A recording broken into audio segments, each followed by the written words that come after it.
দর্শক, এই মুহূর্তে ঢাকার সিএমএম কোর্টে আছেন সিনিয়র রিপোর্টার ফররুখ বাবু। আমরা চলে যাচ্ছি সেখানে। বাবু, সাবেক সিইসি নুরুল হুদাকে কি কোর্টে আনা হয়েছে?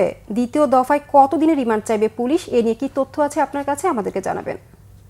আজ দুপুর 12টা নাগাদ সাবেক প্রধান নির্বাচন কমিশনার কে এম নুরুল হুদাকে আদালত তোলার কথা রয়েছে। তবে এখন পর্যন্ত আসলে তাকে আদালত প্রাঙ্গণে নিয়ে আসা হয়নি। আমরা যতটুকু জানতে পেরেছি তাকে সম্ভবত জুমার নামাজের পরে আদালত প্রাঙ্গণে নিয়ে আসা হবে এবং 3টা নাগাদ ম্যাজিস্ট্রেট কোর্ট বসতে পারে। এবং সেখানে আপনি এর আগেও আপনাকে জানানো হয়েছে যে গতকাল কাজী হাবিবুল আউয়াল সাবেক প্রধান নির্বাচন কমিশনার তার সাথে হচ্ছে যে কে এম নুরুল হুদার যেহেতু গতকালই তার শেষ হয়ে গেছে যে রিমান্ডের যে 4 দিন ছিল, সেই 4 দিনের রিমান্ড তখনই তার জন্য আবেদন করে রেখেছিল তদন্তকারী কর্মকর্তা শেরেবাংলা নগর থানার পুলিশের যে তদন্ত কর্মকর্তা রয়েছেন তিনি আবেদন করে রেখেছিলেন। তো সেই আবেদনের প্রেক্ষিতে যতটুকু বিষয়টা হচ্ছে আইনি যে প্রক্রিয়া, সেই প্রক্রিয়ায় যার বিরুদ্ধে যে রিমান্ডের যে শুনানি থাকা হয়, সেই রিমান্ডের শুনানিতে আসামিকে ম্যাজিস্ট্রেট কোর্টে উপস্থিত করা হয় এবং পরবর্তীতে তার শারীরিক কন্ডিশন থেকে শুরু করে তার আর কোনো বক্তব্য আছে কিনা সেই বিষয় নিয়ে অভিযোগ সব কিছু শোনার পরে